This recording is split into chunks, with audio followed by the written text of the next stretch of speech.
Tunamshukuru Mungu kwa neema na baraka zake ambazo anaendelea kutujalia katika maisha yetu ya kila siku.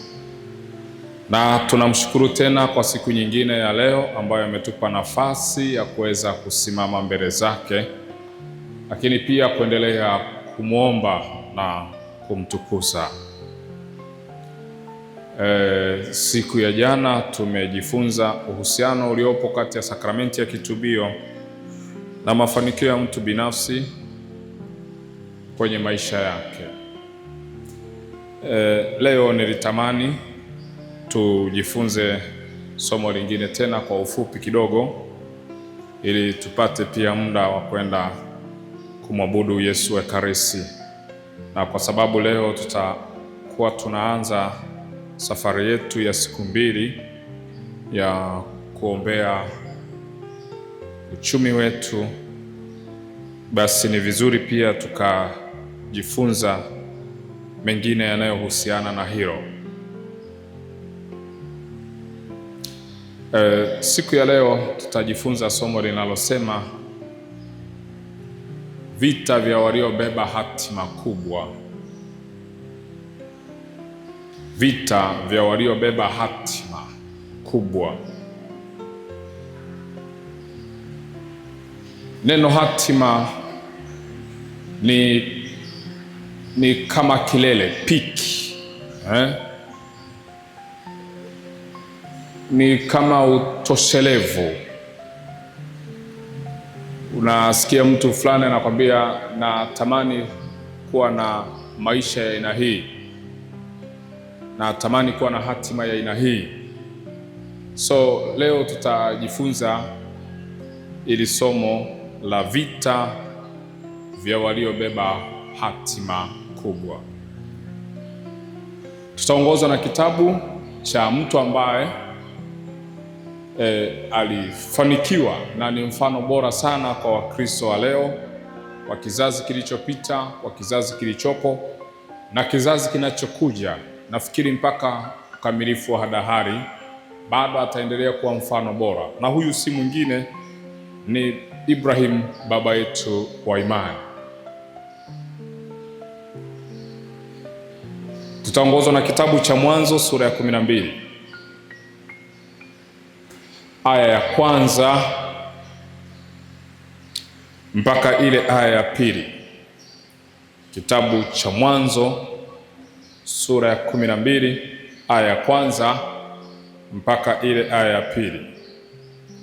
Inasema, Bwana akamwambia Abraham,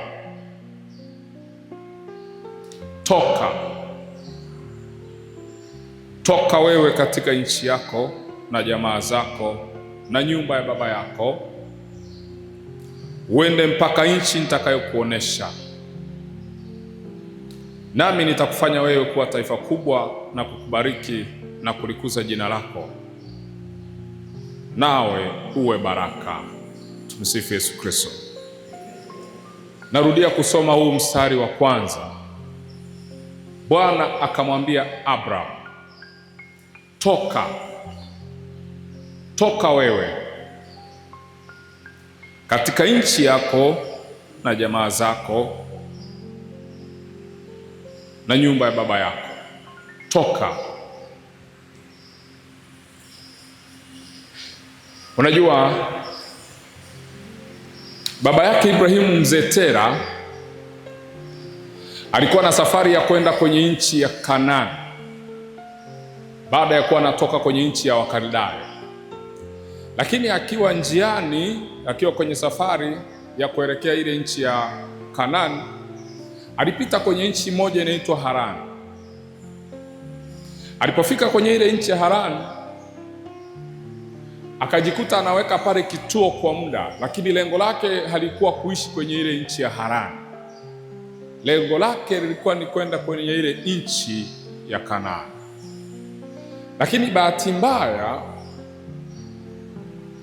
mzee Tera hakufanikiwa kwenda kwenye ile nchi ya ahadi ambayo ilikuwa ni Kanaani. Aliishia kwenye ile nchi ya Harani na akafia pale.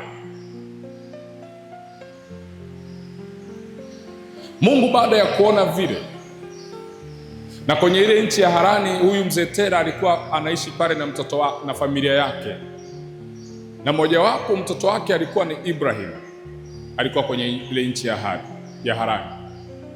Lakini ile nchi ya Harani ukifuatilia vizuri utagundua kwamba ni nchi ambayo ilikuwa inafunga hatima za watu. Kwa nini ilikuwa inafunga hatima za watu? Hata mke wa Ibrahim wamekaa muda mrefu sana kwenye ile nchi, yule mke wake akiwa hajapata ujauzito, mke wake Sarai. Ukisoma hicho kitabu cha Mwanzo sura ya 11 aya ya 13, hapo utaona kwamba Sarai alikuwa ni tasa. Kwa hiyo Mungu anamwangalia Ibrahimu, anaona kabisa kwamba huyu nikimwacha akaendelea kuishi kwenye hii nchi ya Harani, atafia hapa hapa kama baba yake alivyofia hapa. Kwa hiyo hatatimiza ndoto za kwenda kwenye ile nchi ambayo nimekusudia hii familia ifike. Kwa hiyo Mungu alichokifanya, akamtokea Ibrahimu, anamwambia toka wewe na jamaa yako uende mpaka kwenye nchi ambayo mimi nitakuonesha. Sasa neno toka lina maana kubwa sana. Kwa hiyo Mungu anapotaka kumuinua mkuu kutoka kwenye familia yake, kuna namna anamtengeneza kwanza kutoka kwenye mifumo ya ile familia iliyompokea au iliyomlea. Yaani Mungu anapotaka kufanya kuwa mkuu kwenye familia au kwenye nchi, ni lazima kwanza akutoe kwenye zile tamaduni za ile familia yako iliyokupokea, iliyokulea. Inawezekana ni tamaduni ambazo zinawazuia wakuu kuonekana. Kwa hiyo anachokifanya cha kwanza, anakutoa kule, alafu anakuinnovate, anaanza kuweka vile ambavyo anataka viweke ndani yako. Kwa hiyo anaweza akawa anakwambia kwenu mna aina fulani ya tabia, na hiyo tabia ndio imekuwa chanzo cha ninyi kama familia au ukoo kuto kufanikiwa. Sasa Mungu anapotaka wewe ufanikiwe, anafanya jambo moja, anakwambia asikiliza, tamaduni hizi, tabia hizi ndio zimewafanya waliokutangulia wakashindwa kufanikiwa. Sasa hebu toka kwenye hizi tamaduni uje kwenye tamaduni ambazo mimi nataka nikuoneshe. Tumsifu Yesu Kristo.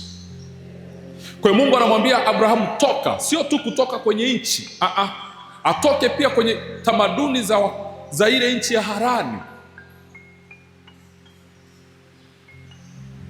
atoke kwenye mifumo ambayo baba yake mzee Tera alikuwa nayo, aende kwenye nchi ambayo itampa uhuru, au aende kwenye mifumo ambayo itamsaidia kufanikiwa. Leo naomba niwaambie kitu. Kwenye swala la ukuu huwa kuna watu wa aina mbili. Kuna watu wa aina mbili.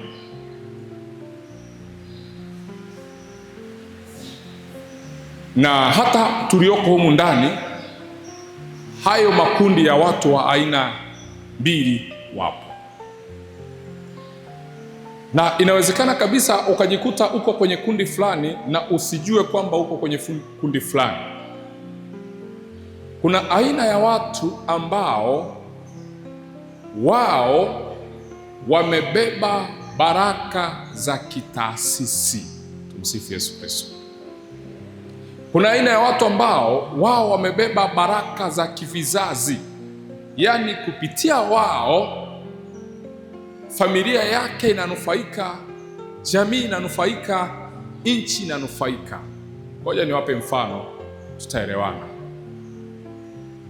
Mnamfahamu mtu kama Bakresa, sio?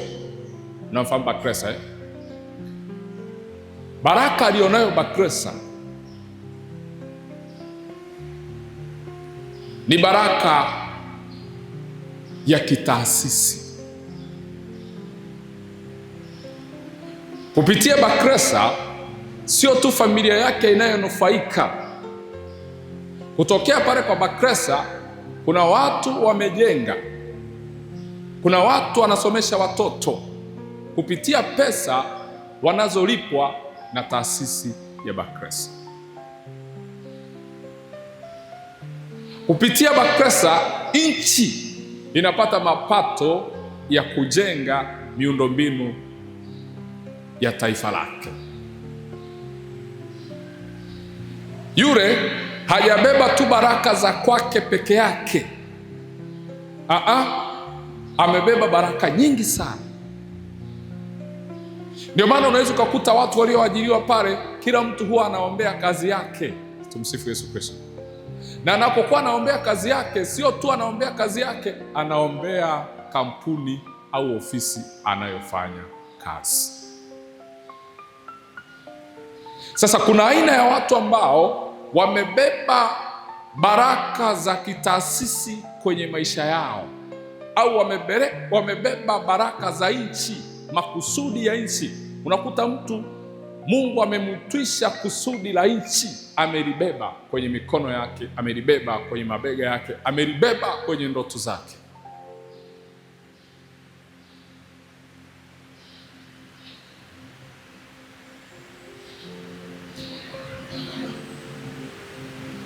Hawa watu ni watu wa aina gani? Mfano, unapomwona mfano Tundu Lissu,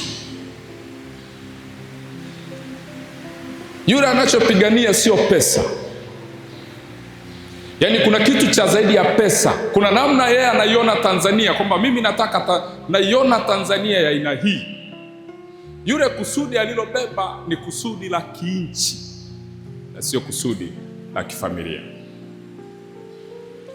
Sasa mtu yeyote ambaye amebeba baraka za kitaasisi kwenye maisha yake, vita yake huwa ni tofauti kabisa na mtu ambaye hajabeba baraka za kitaasisi. Sasa inakuwaje? Iko hivi, mtu yeyote ambaye amebeba baraka za kitaasisi, aina ya vita anayopigana sio vita ya individual. Anapigana vita ya kitaasisi. Kwa mfano, wewe hapo ulipo unaweza ukawa Mungu amekubebesha kusudi la nchi au kusudi la familia au kusudi la wizara unayofanyia kazi, lakini inawezekana wewe ukawa haujui. Lakini kwenye ulimwengu wa kiroho ameona kabisa kwamba huyu baraka alizozibeba sio za kwake, baraka alizozibeba ni za kitaasisi. Sasa aina ya vita utakayokutana nayo ni vita vya kitaasisi, ni vita vya kimfumo. Tumsifu Yesu Kristo. Na kuna watu ambao wamebeba baraka binafsi. Yaani unakuta amebeba baraka ya kwake peke yake, au amebeba baraka ya kwake na watoto wake. Utajuaje? Hapa Tanzania kuna mtu anazaliwa na kufa akiwa na miaka 60, lakini hajawahi kulipa kodi ya mapato Tanzania.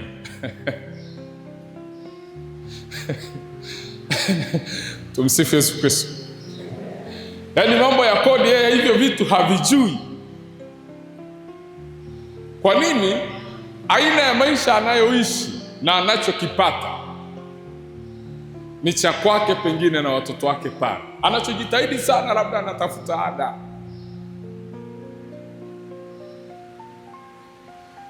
Akijitahidi sana labda atatafuta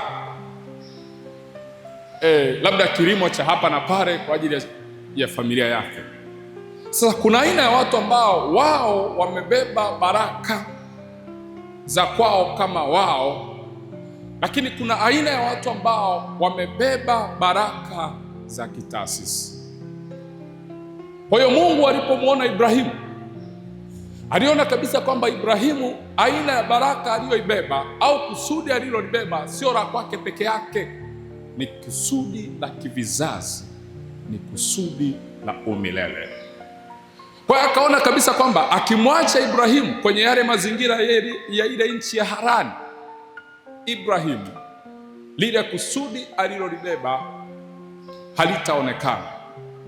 Ndio maana kuna aina ya mazingira ukiishi, au kuna aina ya watu ukiambatana nao, kama umebeba kusudi kubwa, usipotambua hilo, lile kusudi linaweza likafa kwa sababu ya mazingira unayoishi au aina ya watu unaohusiana nao. Kwa sababu wengine hawaoni unapoona. Wao wanaona karibu, lakini wewe unaona mbali.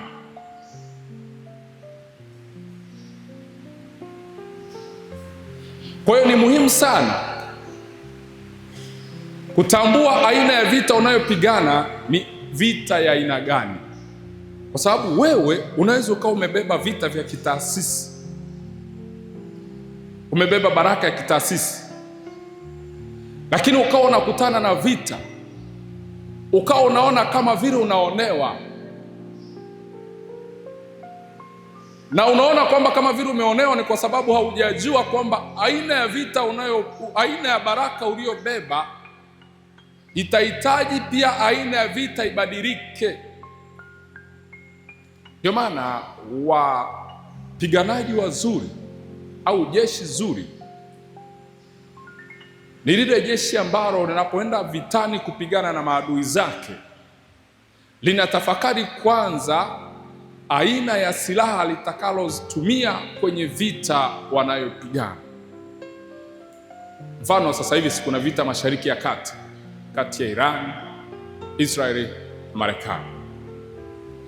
Unajua kuna aina ya mabomu yakitumwa hauwezi ukayazuia, isipokuwa unayaongezea nguvu yasogee mbele. Kwa hiyo wanajua kabisa bomu likitumwa, labda limetumwa kwenda Tel Aviv kule Israeli, ile mifumo ya ulinzi wa hilo taifa inaangalia kwamba tunalizuiaje hili. Kwa hiyo wanachagua aina ya silaha itakayotumika kuzuia lile bomu lililotumwa kwenye yale mazingira ili lisiweze kuleta madhara makubwa. Sasa kuna watu ambao tumebeba vitu vikubwa sana kwenye maisha yetu, lakini hatujawahi kujua kwamba hivi vitu vina ukubwa kiasi gani. Na Mungu akusaidie sana ufahamu aina ya baraka uliobeba, na ukifahamu aina ya baraka uliobeba, hiyo itakusaidia hata namna ya kuomba. Kwa sababu wakati mwingine changamoto ni kwamba hatujibiwi maombi yetu ni kwa sababu hatujui pengine kuomba aina ya maombi yanayohitajika kutokana na kile ambacho tumekibeba kwenye maisha yetu.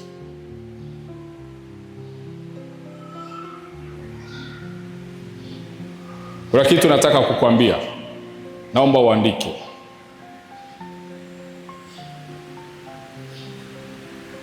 Popote palipo na baraka yako kuna vita.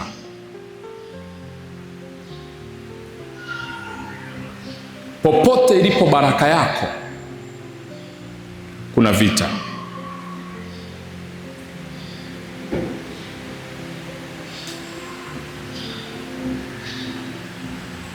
Watu namuomba Mungu atubariki,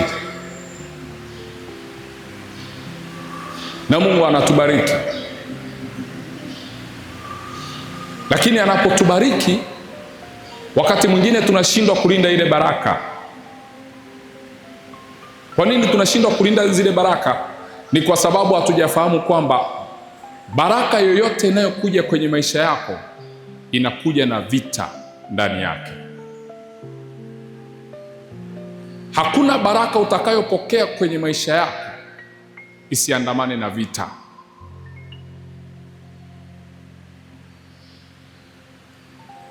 Lazima ujiandae kupambana.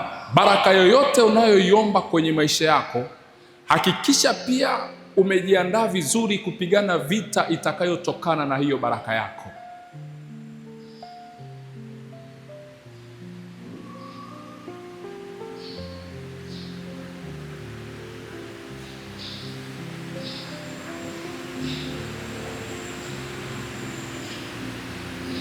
Yaani hakuna baraka isiyo na vita. Unaweza ukamwomba Mungu baraka ya kazi na Mungu akakupa hiyo kazi, lakini usipojua kulinda ile kazi, vita inayotokana na hiyo kazi uliyoipata inaweza ikakutoa kwenye leli, ukajikuta tena unaanza kuichukia ile kazi ambayo ulikuwa unafunga hata siku 9 kwa ajili ya kuomba kupata hiyo kazi.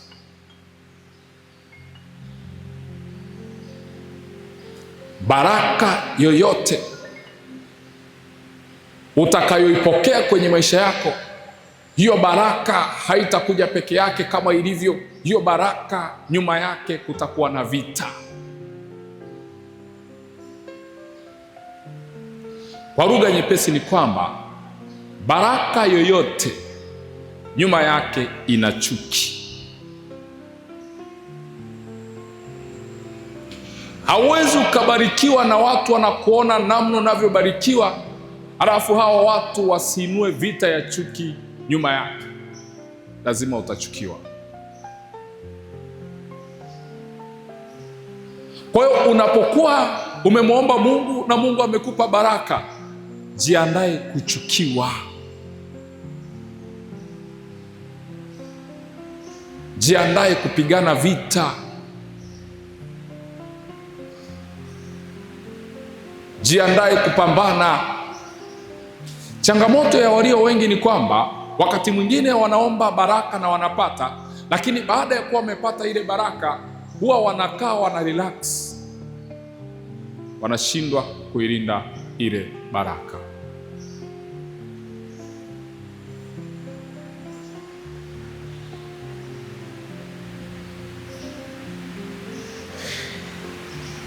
Jambo la pili, hakuna ukuu usio na vita. Hakuna ukuu usio na vita.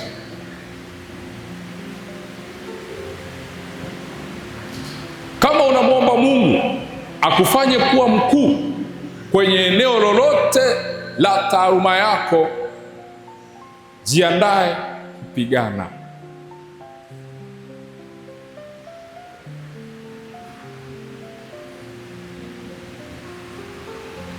Dunia haiwezi kukupa unachokitaka kwa wepesi.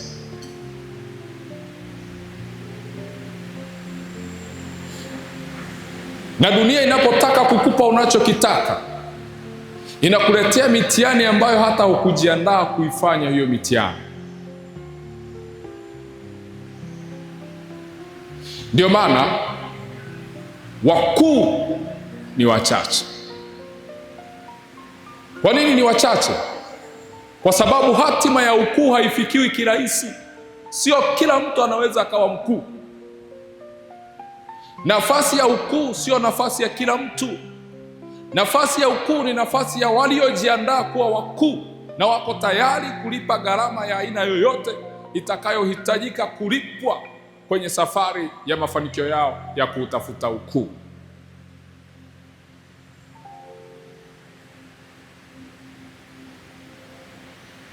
Kwa hiyo ujue kwamba unapomwomba Mungu akufanye kuwa mkuu kwenye eneo la aina yoyote, ukumbuke kukubali pia kulipa gharama zitakazohitajika ili kufikia hilo lengo unalolihitaji au hiyo nafasi ya ukuu unayohitaji. Changamoto ya walio wengi ni kwamba tuko tayari kuomba kuwa wakuu, tuko tayari kutafuta nafasi za kuwa wakuu, lakini hatuko tayari kulipa gharama zitakazotokana na hiyo nafasi tunayohitaji kwenye maisha yetu.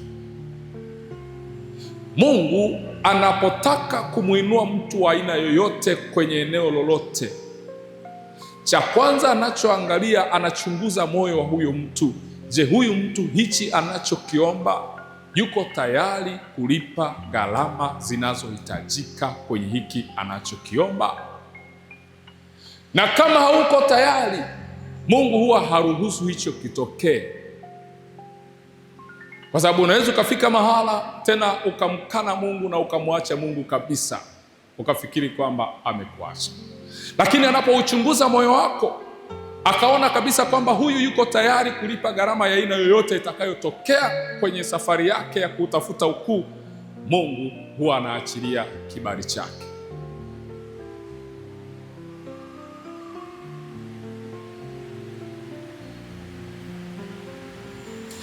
Nafasi ya wakuu ni nafasi ambayo wanaoruhusiwa kuingia kwenye hiyo nafasi ni ya wale ambao wamepiga gharama na wamekubali kwamba nitakuwa tayari kulipa lolote litakalokuwa linahitajika. Tunamfahamu Nelson Mandela, aliyekuwa rais wa kwanza wa taifa la Afrika Kusini. Siku moja Nelson Mandela alikamatwa na makaburu. Alipokamatwa na makaburu alipelekwa gerezani. Lakini kabla ya kupelekwa gerezani, wale maaskari waliokuwa wamemkamata, kuna mahali walikuwa wamechimba shimo refu sana, mfano wa choo. Kabla ya kumpeleka gerezani, wale maaskari walimvua nguo Nelson Mandela, wakamvua nguo zote Nelson Mandela, alafu wakaenda wakamweka kwenye lile shimo lililokuwa limechimbwa, akaishirizia mle ndani. Akiwa kwenye lile shimo mle ndani, hawa maaskari waliomweka mle wakaanza kumkojorea Nelson Mandela. Lakini Nelson Mandela akawaambia, baada ya kuwa mmenikojorea, mtakuja kunipigia saluti kama rais wa taifa hili. Waliishia kucheka kwamba huyu ndo anasema kwamba atakuwa rais. Huyu tunayemkojorea hapa sasa hivi ndo atakuwa rais huyu.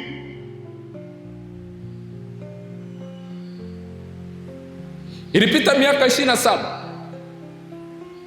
kile alichokuwa amekizungumza Nelson Mandela kilitimia, na mojawapo wa wale maaskari waliofanya kile kitendo bado alikuwepo hai, na alienda kumwomba Nelson Mandela msamaha. Kwa nini? Nelson Mandela alikuwa yuko tayari na amejiandaa kabisa kulipa gharama za aina yoyote zilizokuwa zinahitajika ili taifa la Afrika Kusini liwe huru kutoka kwenye mikono ya makaburu. Mungu anapotaka kukutumia kuifikisha familia yako kwenye level fulani, lazima kwanza akupe mitihani na kuruhusu upitie mitihani. Na ile mitihani wakati mwingine sio kwa ajili ya kukuonea. Iko hivi, mtihani wa aina yoyote ambao Mungu anakuruhusu upitie huwa hana lengo la kukuonea au kutokusikiliza.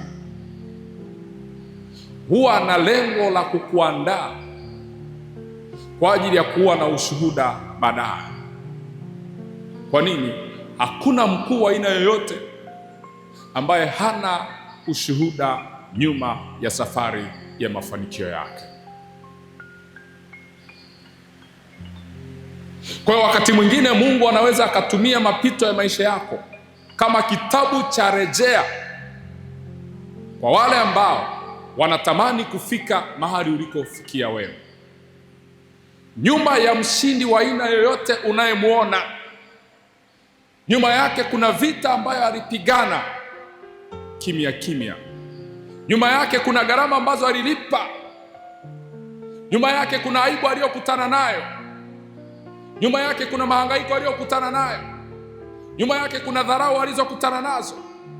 Lakini kwa sababu alikuwa anajua anakoelekea, alikuwa tayari kulipa gharama za aina yoyote, na akasema it's okay. Tabia ya wakuu ni tabia ambayo inaona mbali.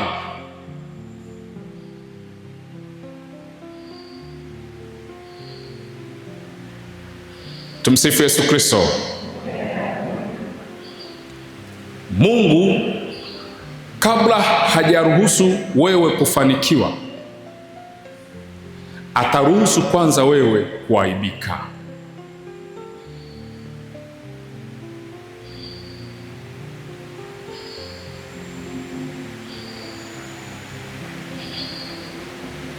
Mungu kabla hajaruhusu wewe kupata ulichokipata leo, ataruhusu kwanza ukikose.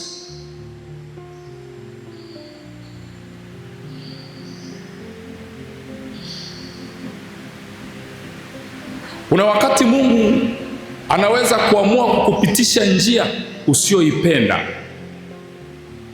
na wakati mwingine anaruhusu upitie hiyo njia usiyoipenda kwa lengo moja.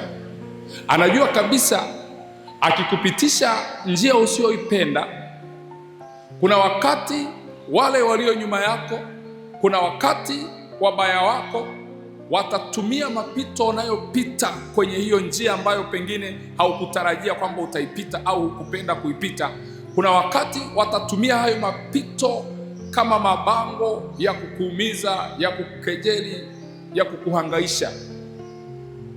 Lakini uzuri wa Mungu ni kwamba anapokupitisha ile njia ambayo haukupenda uipite, huwa anahakikisha kwamba kama umeanza kuipita ile njia, anahakikisha kwanza unafika salama. Nina uhakika kabisa kwamba Ibrahimu anapoambiwa kwamba toka wewe kwenye nchi ya jamaa yako uende mpaka kwenye nchi ambayo mimi nitakuonesha, nina uhakika kabisa kwamba Ibrahimu kuna maswali mengi alijiuliza kichwani. Mojawapo ya swali alilojiuliza kichwani ni kwamba huko nakoenda sijawahi kufika, sina uzoefu, aina ya watu wanaoishi kwenye hiyo jamii siwafahamu, lakini itakuwaje?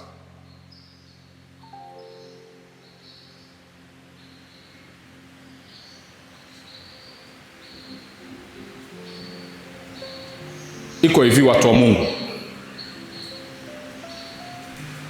kuna aina ya vita ambayo Mungu anaweza akaruhusu upigane wewe peke yako kwa ajili ya kizazi chako, na kuna aina ya vita au kuna aina ya misalaba ambayo Mungu anaruhusu ibebe kwa niaba ya kizazi chako. Anapochunguza kwenye familia, anagundua kwamba mtu pekee anayeweza kuubeba huu msalaba na hii familia ikawa salama ni huyu.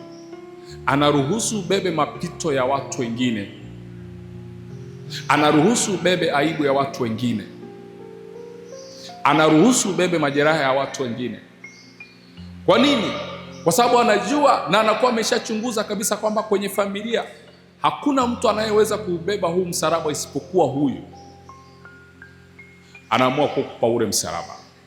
Sasa wakati mwingine usipoelewa, unaweza ukajikuta unanung'unika, na huko kunung'unika kwako kukawa chanzo tena cha kuto kupokea baraka ambazo Mungu alizikusudia zipite kwenye mikono yako.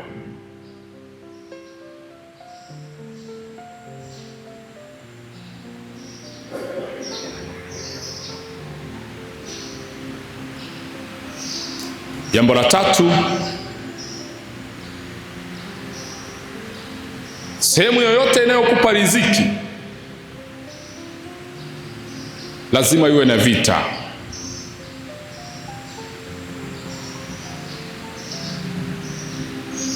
Vita unayokutana nayo kwenye kazi yako au kwenye biashara yako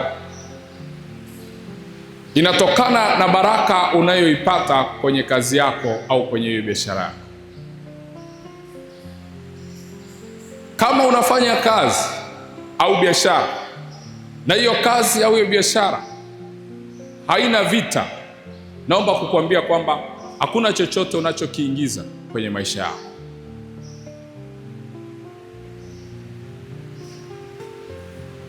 Baraka yoyote isiyoandamana na vita, hiyo baraka huwa ni ya mpito, hiyo baraka huwa ni ya muda.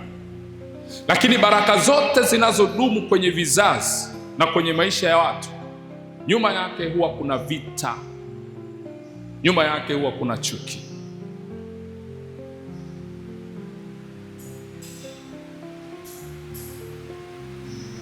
Lakini ukajikuta unapokea baraka ambayo haina kelele, haina chuki, haina mahangaiko. Hiyo baraka, nina mashaka kabisa kwamba hiyo baraka sio ya Mungu. Baraka halisi huwa nyuma yake imebeba vita.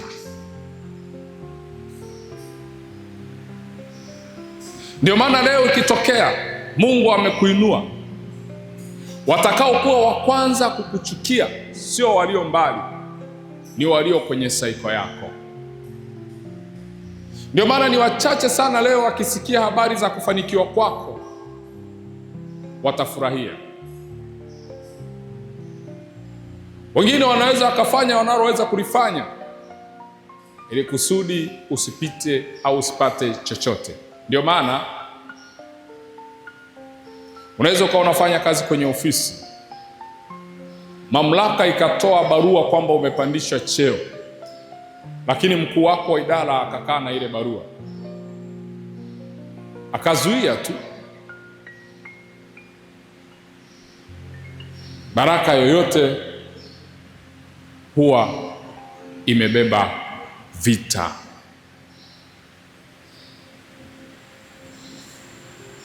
Natamani sana ujikague, uone aina ya vita unayokutana nayo ni vita vya aina gani. Natamani Mungu akupe macho uone. Inawezekana umebeba baraka ya kitaasisi lakini haujui, na kama amekubebesha baraka ya kitaasisi, baraka ya kivizazi, lazima ubadilishe mtindo wako wa maombi. Hauwezi ukawa unaomba kama mtu ambaye baraka yake haifanani na ya kwako. Hauwezi ukawa unatoa sadaka ambayo inafanana na mtu ambaye yeye hajabeba baraka za kivizazi.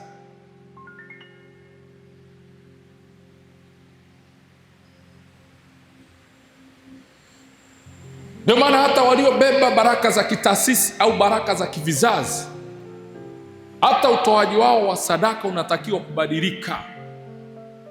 Maombi yao yanatakiwa kubadilika. Mifungo yao inatakiwa kubadilika.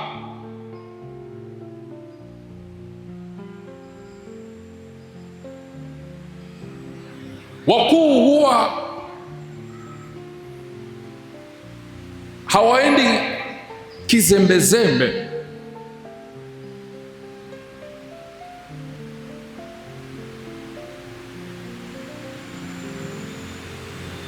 Kuna mtu mmoja hapa Afrika Mashariki, rais wa hiyo nchi walifanya uchaguzi akawa ameshinda. Sasa yule rais aliposhinda, alimpigia simu yule ndugu, alikuwa kwenye vyombo vya ulinzi na usalama, ampigia simu. Ulikuwa ni ule wakati ambao rais anapanga safu yake ya uongozi. Sasa akampigia simu akamwambia, hebu njoo.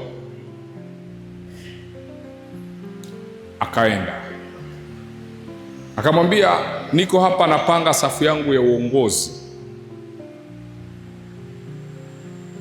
lakini nimeona wewe ni mtu wa muhimu sana kwenye safu yangu.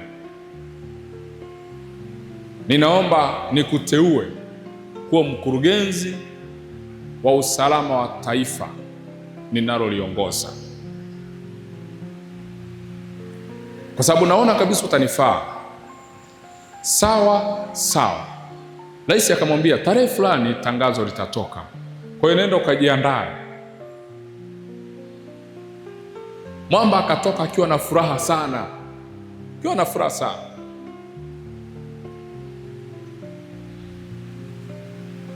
Yule ndugu nilipokuwa nazungumza naye akaniambia, siku moja nikiwa nasubiri ile tarehe ambayo mheshimiwa alisema kwamba tangazo litatoka na jina langu litatoka, na mimi huku nilikuwa tayari nishaanza kujiandaa, nishaanza kupanga safu zangu, watu wangu na nini hivyo. Kwa zikawa zimebaki kama wiki mbili. Zilipobaki kama wiki mbili, akalala siku moja akaota ndoto. Alipoota ile ndoto, aliota anakaa kwenye kiti kama hivi, lakini wakati anataka kukaa kwenye kiti, kabla hajakaa, alitokea mtu mmoja akamsukuma, akaangukia pembeni kwenye ndoto. Kwa hiyo hakukaa kwenye kile kiti. Baada ya kunyanyuka kutoka pale chini, alikuta kile kiti kimetoka.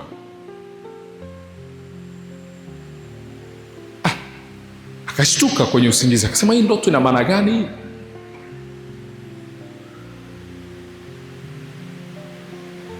Unajua, wakati mwingine Mungu anapotaka kukuonesha jambo fulani, anakupa signal.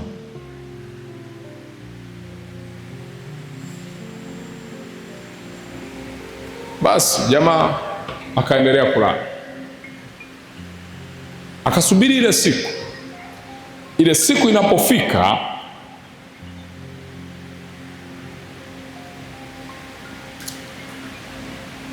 jina likatangazwa. Jina lilipotoka halikuwa jina lake, lilikuwa jina la mtu mwingine, na yeye akapewa posti ya kuwa balozi wa kuliwakilisha hilo taifa nchi fulani. Lakini Mungu amemwonyesha kabisa kwenye ndoto kwamba wewe, kuna kitu hakiko salama. Kazini kwako kuna kazi.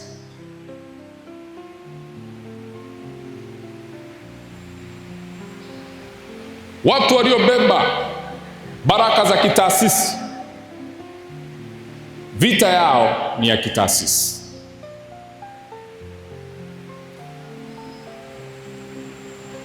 Na hata namna wanavyotakiwa kusali, wanatakiwa kusali kama watu ambao ni mifumo.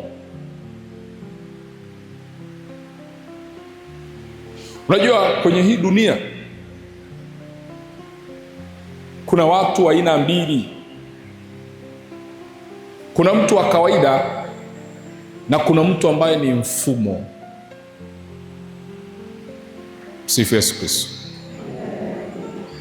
Yaani kuna mtu wa kawaida na kuna mtu ambaye namna alivyojitengeneza amekuwa mfumo tayari.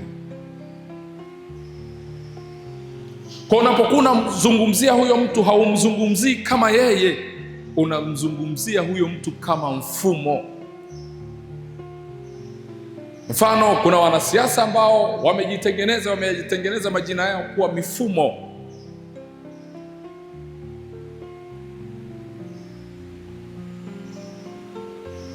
Kuna wafanyabiashara ambao wametengeneza majina yao kuwa mifumo. Kwa hiyo unapokuwa unamzungumzia huyo mfanyabiashara, haumzungumzii kama yeye, unauzungumzia mfumo. Kuna viongozi wa kiroho ambao wametengeneza maisha yao kuwa mifumo. Juzi si tumemzika baba kardinali, pamoja na nafasi aliyokuwa nayo, aliitumia ile nafasi pia ya uongozi wake wa kiroho kujitengeneza kuwa kama mfumo.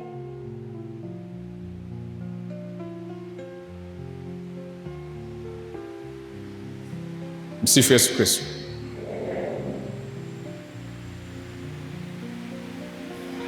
Kwa hiyo kuna watu ambao ni mifumo, hata majina yao yakitajwa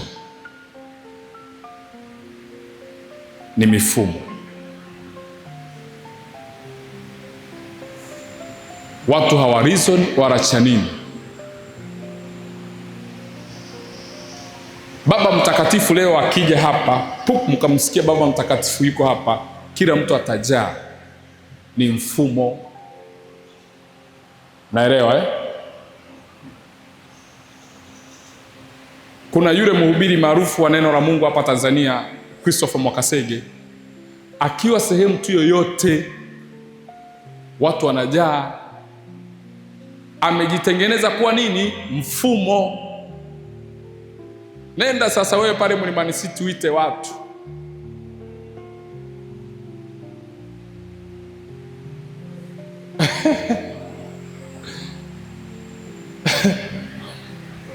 alafu ukawekwa na Mwakasege pale. Unaweza ukashangaa hata mke wako anaenda kwa upande wa Mwakasege na kuacha wewe. Kuna watu ambao ni mifumo. Tumsifu Yesu Kristo. Kwa hiyo watu ambao ni mifumo, aina ya vita wanayopigana nayo sio vita ya kawaida ya hawa watu ambao sio mifumo.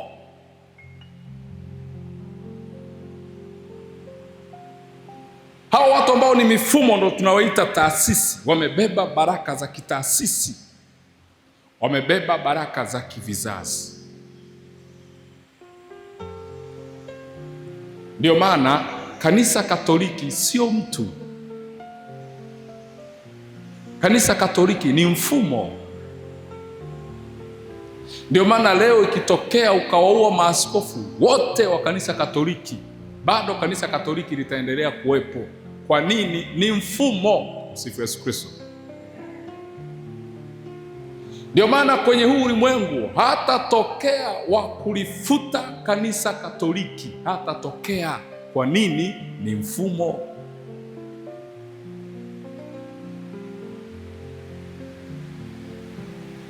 Unaweza ukamuua askofu, lakini hauwezi ukaliua kanisa Katoliki.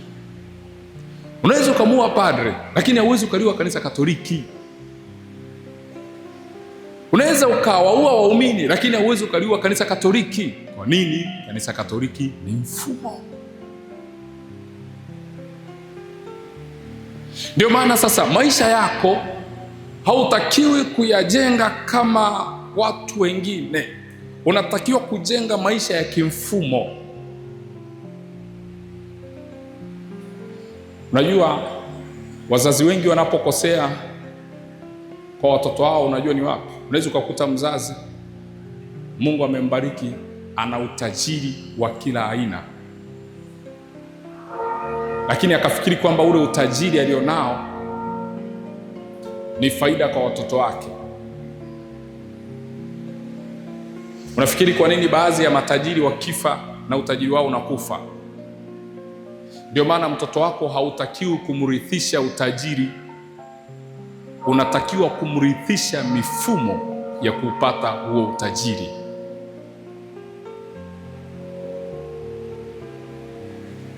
Ukimpa huo utajiri atakula, utaisha, lakini ukimfundisha, ukimrithisha mfumo, ataendelea kuuzalisha huo utajiri.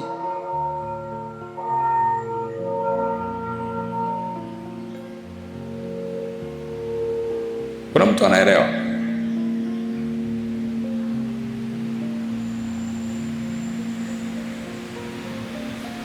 Kwa hiyo nenda ucheki aina ya vita unayokutana nayo ni ya kimfumo au sio ya kimfumo. Ndio maana shetani anapotaka kumwondoa kiongozi madarakani, anatumia ule mfumo wa uongozi kumwondoa madarakani.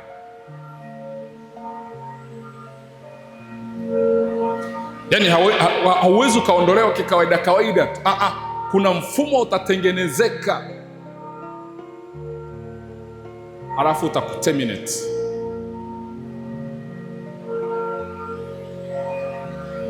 Mtumishi yeyote wa serikali unayemwona anapokuwa anafukuzwa kazi, kinachomfukuza kazi ni mfumo.